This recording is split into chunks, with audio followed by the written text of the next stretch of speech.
Shut your eyes. Stop your ears. Hold your breath. Whisper a prayer, then take your shot. Roll the dice. Spin the wheel. So little in our lives is left under our control. The rest is chance. We fix our eye on a distant star, cross our fingers and plead with merciless providence to give us just one small break. A game we play again and again until one way or another, our number finally comes up at the unseen hour.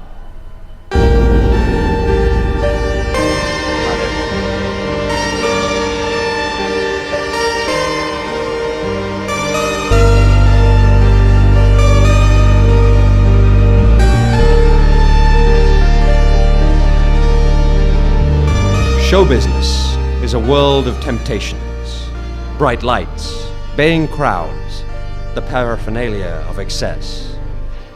It is a glamour with a singular ability to convince us that we are on the outside looking in, a will-o'-the-wisp guiding us towards glory or doom. But there is no escape once it has its hook in.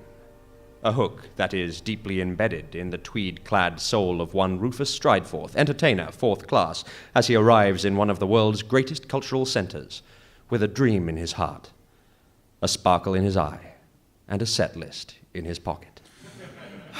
So this is the place. This is where stars are born, where careers are made, and dreams are dashed. Bunting Town! The city of lights and shadows, the city of bifurcating paths, Grimesville, the sloppy bog, the nadir of the one-way system, the Carcosa of the fens, Rim Tim Tiggle and his sparkly hat, the city of the unseeing eye, New Tennis, the city of Edinburgh, and its world-famous Fringe Festival. I always dreamed it to be like this, you know, the crowds, the excessively steep hills, the drizzle, the drizzle. Here the theatre, where I will reveal my great art to the world, where I will wow the audience and take my rightful place in the stand-up comedy firmament. You there! Are you, Rufus Strideforth? The very same! Well, don't just stand there. You're on stage any minute. You're new to this game, so take it from an old hand. The secret of comedy is punctuality. Wait, no, I mean, ask me, never mind. Ladies and gentlemen, humans of all varieties, you have been a wonderful audience for our comedians tonight. So supportive. I noticed some of you have even remained awake. We have just one more act for you tonight. A fresh face upon an absurdly large set of shoulders. Please welcome Rufus Strideforth.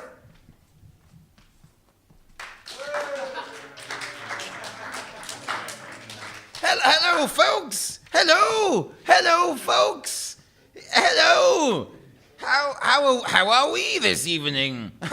I said, how are we this evening? Yeah, all right? I'm a bit tired. Hello. Tired? No. No, that won't do. Let's try this again, shall we? How are we doing this evening? All right, thanks. Yep, still a bit tired. No! Well, I suppose that was just a little bit better. Moving along, just let me get this microphone. I'm quite tall, you know, guys. There we are. That's the microphone adjusted.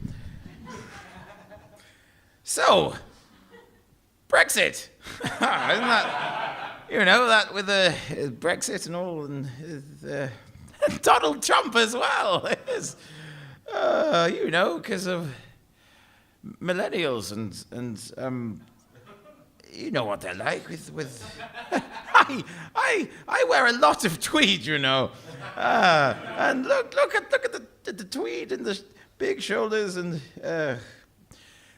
Brexit. It's very, very bad and silly, isn't it? Have you noticed? listen, you're not really giving me very much back here. I'm trying to do something important, folks, and you've got to work with me a little. So, you know. What about Brexit? What about it? It's not about. What do you mean? It's Brexit. What? Why are you doing this to me? Doing what? You are a bad audience. You're a poorly drawn parody of a stand-up comedian. But they're heckling me. What do I do? Try telling a joke. Oh, I remember when comedians used to tell jokes. Nobody wants to hear jokes anymore. They want meaningless political buzzwords and echo chambers and meandering anecdotes about me and how stupid everyone who isn't me is. In that case, you're doing wonderfully. Carry on. No, you're no help at all. Maybe if I could just nibble on something for a moment. Something to eat. What's this in my pocket? Is this? I don't even remember buying a haggis. Yup, that's me, hello! The finest tender young heart of an innocent lamb, its succulent and spongy lungs, its smooth, mouth-watering liver, delicately ground, seasoned to an ancient traditional recipe, and lovingly boiled in the firm and springy stomach of the very same animal. A little bit about me there, in case you were wondering. I suppose just a little snack to calm me down won't hurt. Yeah. Stop! No, I'm dying! Oh, no! Oh, I'm fulfilling my purpose. Oh! What's he doing now? Is he eating an haggis? Just a little more. Oh, I have another one in this pocket. As I am being consumed, being a weird magic haggis, I make a prophecy. Hail to thee, wild Strideforth. Wild Strideforth, that's not in the script. Stooge of the unseen eye. Hail to thee, large Strideforth, journeyman to a bright city. Hail to thee, loud Strideforth, who shall be an award-winning smash hit hereafter. A smash hit? How can that be? I'm absolutely bombing. Oh, and I can't stop stress eating. Oh, look at him go. I've never seen a man eat so much offal. There's something mesmerising about there, isn't it? Well, it's going back for more. Yeah, well, how many pockets can a tweed jacket have? Oh, it's wonderful. It's sensational. Oh, hooray for Strideforth. Oh.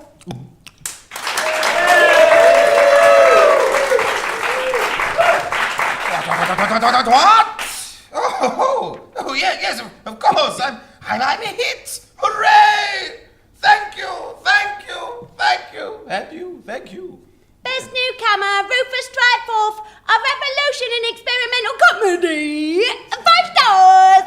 You've never seen anything like it. What? Pardon? What's this now? These could be your headlines tomorrow morning, Mr. Strideforth. Wow! Well, this is my press officer, Miss Featherstone, and you, my dear fellow, are about to be the most popular entertainer in all of Edinburgh Festival. I am? But you will need management. I can help. My name is Dr. Albert Crick. I have a number of ideas, a print run, interviews, a new title. Let us iron out the details. Please, step into my monologue.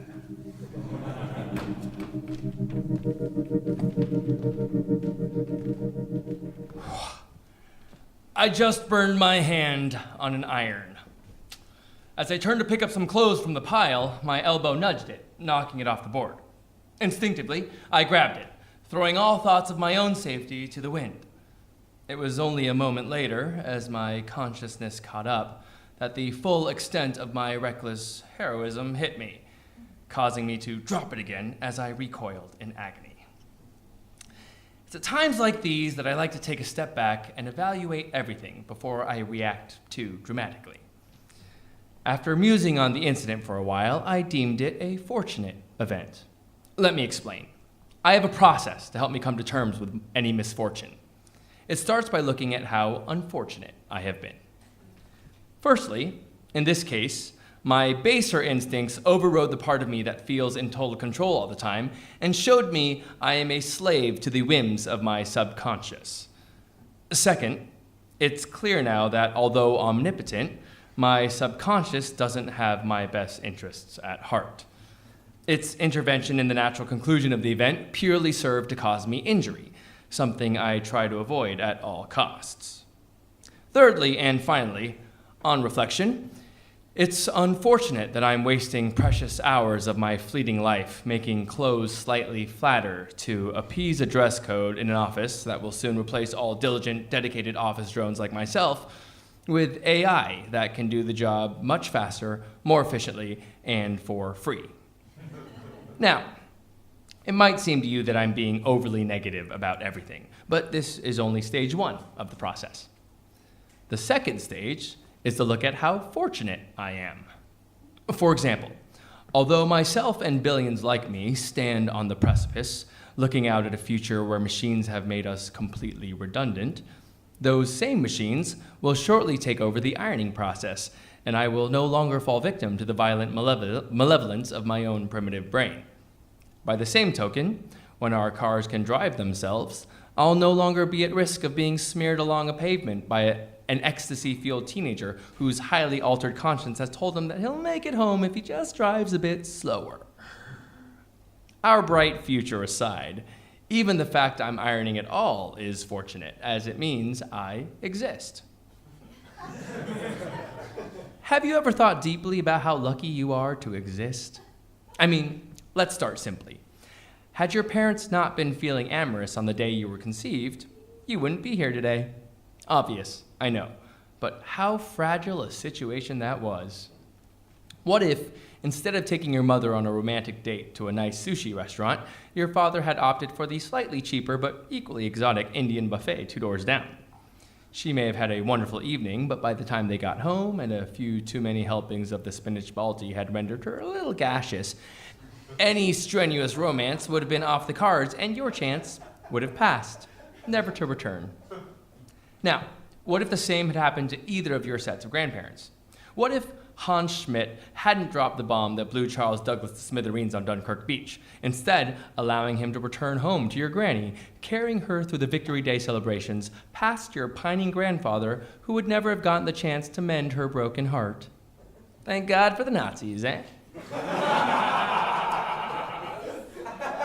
Now, this applies down the generations all through history and prehistory, but perhaps it is more valuable to think of the further removed events that led you to existing. What if one primate hadn't been born with an upright walk or an opposable thumb? What if a meteor hadn't decimated the dinosaurs, allowing the mammals to rise? What if single cells in the primordial soup hadn't decided one day that maybe it was the right time for kids? And where the hell did the Earth come from? At some point in the vast, empty depths of infinite, timeless void of nothing, everything suddenly exploded into existence, and over the next few billions of years, stuff began sticking together, eventually giving rise to the Earth and life itself. Do you know that the atoms that make up your body are probably as old as time? The same atoms in your body may have made up stars and planets at the furthest reaches of the universe. They might have made dinosaurs, animals, possibly aliens. You may be part Da Vinci or part Genghis Khan, and all the countless people throughout history who failed to make a mark. All of those atoms have been destined since the Big Bang to create you. Wow. Now, we all accept this and don't think on it because, to be honest, our brain evolved to help us find food, mate, and rear children. So the secrets of life, the universe, and everything are a bit taxing, especially when we have shit to iron. That said, if you want to think selfishly, all of those things happen to allow you to be, even if it's only for a sliver of time. What an honor.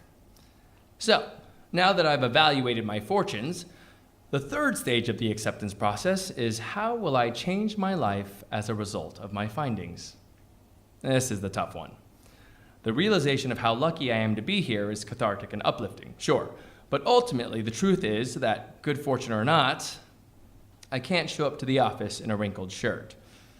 So, I will endure the pain from my freshly grilled hand and finish the ironing safe in the knowledge that when my good fortune really does run out and I slip away into oblivion, while I had no lasting impact on history whatsoever, I did it with a creaseless shirt and a nicely hemmed trouser. And anyway, I can rest in eternal peace in the knowledge that as I decay, the atoms that form my ineffectual frame will one day almost certainly make up a tiny part of the next Einstein or the next Marie Curie or the next Hitler. So, in my own small way, I've actually had an immeasurably vast impact on history. Burning my hand on the iron really has been the most fortunate event. Thanks, causality.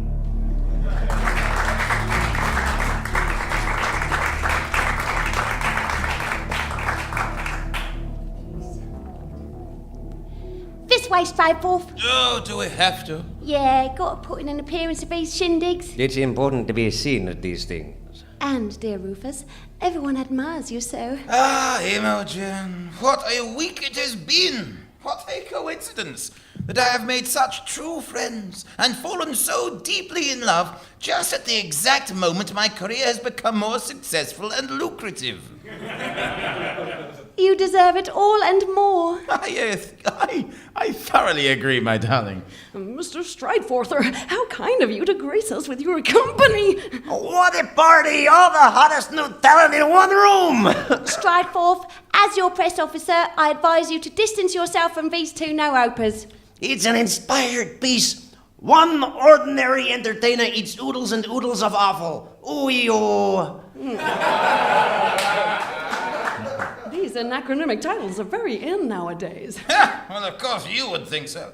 Excuse me, but I must seek out company of a higher caliber. You're not really on my level, you know. What? How rude! Very nice work, Strideforth. There he is. That's him. Oh, we're such big fans. One ordinary entertainer eats oodles and oodles of offal. Oh, is our favourite. We've seen it 5 times already. Well, thank you. Now, don't be too familiar with this riffraff. We love you. Well, I see. Gosh. Well, I certainly don't love you back. Don't touch me. Deftly handled, Mr. Stratford. Right, what now? Where's the buffet? Here I am. Approach, proud Strideforth, and eat heartily. My goodness. A haggis the size of a dumpster. Except instead of being filled with flyers for 5-star free improv comedy shows, it's full of delicious offal. It's so beautiful. Why don't you have a taste? No, have mercy, I'm delicious. Spare me, but I must be eaten. Go on. Easy now, Strideforth. You're not getting paid, so no eating. Save it for the stage. Control yourself, Strideforth. We must preserve the integrity of the brand. Yes, of course. Oh, but it does look delicious. Remember why you started this, Rufus. For the fame and the money, not for a haggis dinner. No, don't listen to her. It was always about the haggis. I'm your only true friend. You can rely on me. Only destruction can come if you forget about your roots. I prophesy that Strideforth will fall when his eating brings no satisfaction. He will turn to a meat that comes from no animal. And the greater his performance, the more his audience will diminish. No, that sounds like nonsense. You are a silly haggis, and your prophecies are all lies. Darling, are you talking to the haggis? No. What, this thing? No, of course not. It is a bad haggis, and I'm not eating it. In fact, into the fountain with you! Oh, it's not... Oh, that comes later. I see. In fact, into the fountain with you! We'll see if you're still so lippy when you're submerged in day-glow New Yorker Sam Shaber. No, I warned you, Strideforth. I warned you!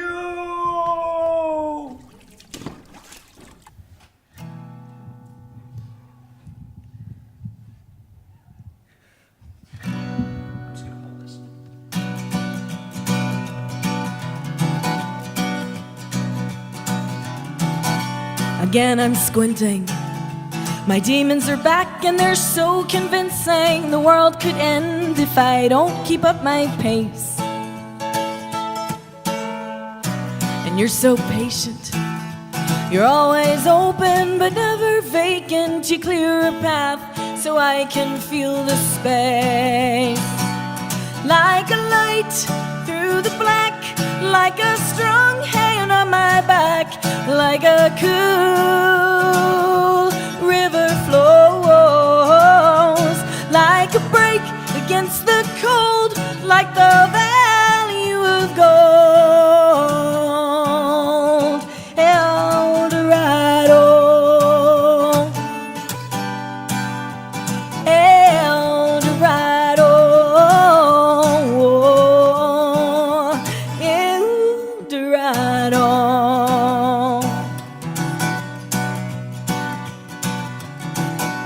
And it's kind of silly how something as big as New York City can be invisible when you're staring at your feet. And it's kind of scary how much you mean, and yet how rarely I say I love you when we speak.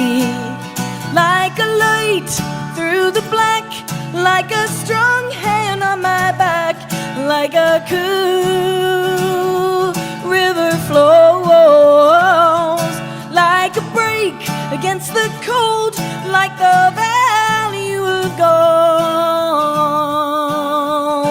El Dorado, El Dorado. I'm proud in my face to carry a trace of you, your song in my voice. And more than a name, you have given me a frame on which to build any house of my choice. Like a light through the black, like a strong hand on my back, like a cool river flows, like a break against the cold, like the value of gold. Like a light through the black, like a strong hand on my back, like a cool river flows, like a break against the cold, like the value of gold. El Dorado, oh, El Dorado, oh, El Dorado.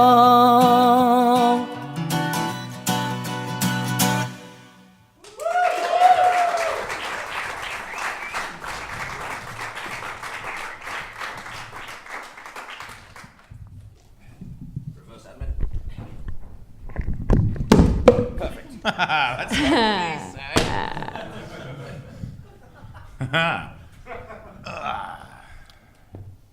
2 minutes, Mr. Strideforth. The crowd is waiting. Another sellout, naturally. I don't feel well. Can't we cancel tonight? Entirely out of the question. You are a professional now. You have made the commitment. You have signed my contract.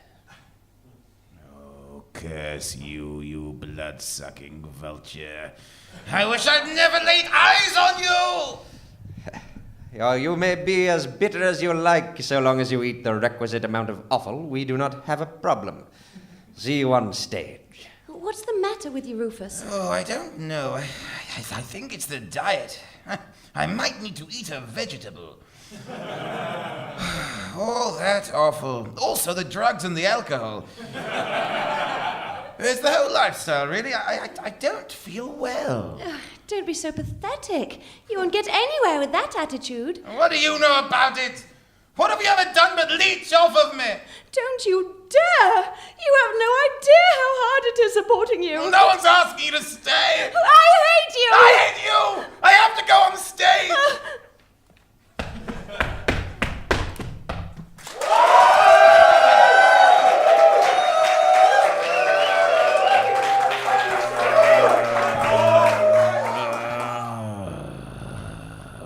right, you disgusting sycophant. This is all you came here to see? So let's get on with it, shall we? Yeah, here. Oh, it's a haggis!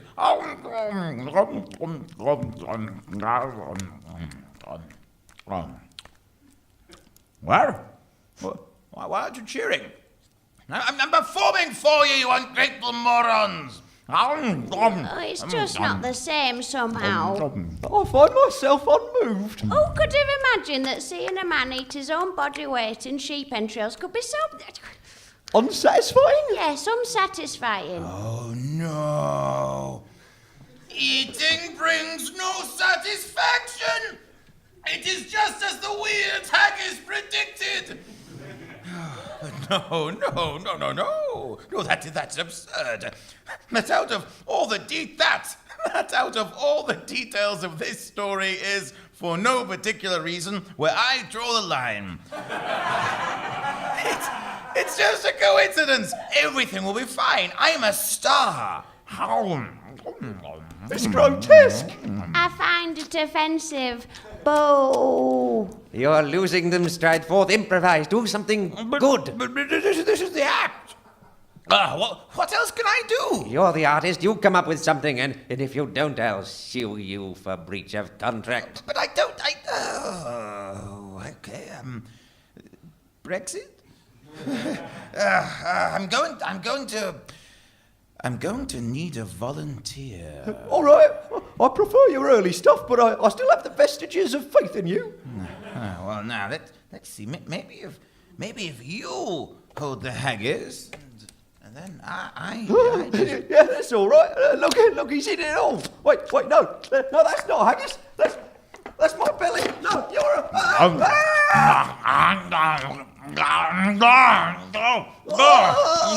I can't stop! More awful! You! No. More awful! Stay away. Innards!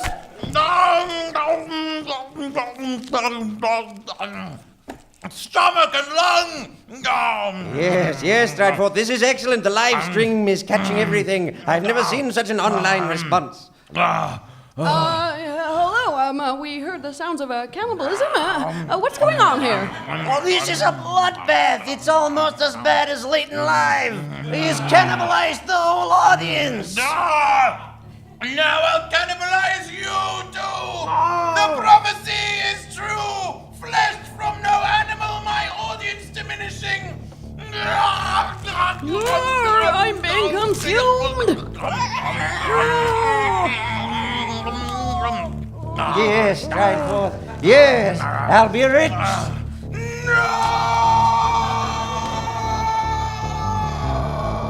And so, the show, as ever, must go on. And as Strideforth's luck turns sour, and that of his audience infinitely worse, millions of viewers from all over the world tune in and watch in rapt fascination, playing and replaying the video, cementing the cannibal's place in infamy. But you, dear listeners, must turn from this gruesome scene and follow your own fortune elsewhere until the next unseen hour.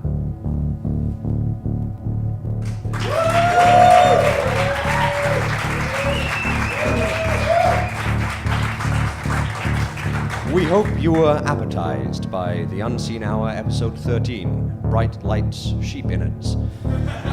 It was recorded live at the Gilded Balloon in Edinburgh by Andy Goddard. It was performed famously by Brice, Stratford, Joey Timmins, and James Carney, and featured a monologue written by Owen Rixon and performed by Kevin Shen. See Kevin in his show Tea House at 4:50 p.m. until the 18th. The musical guest was Sam Shaber. See Sam in her show Life, Death, and Duran Duran at 5 p.m. every day until the 28th. Theme music, which didn't quite work, by The Unrecorded. Quite literally. The Unseen Hour is created, written, and produced by James Carney. The podcast is produced, with a little luck, by Andy Goddard. You can find The Unseen Hour throughout the music halls and stages of the internet. Follow at Unseen Hour on Twitter. to see our Edinburgh Festival recommendations, our hot takes, and our epigrams. We all look forward to seeing you here again at the Unseen Hour.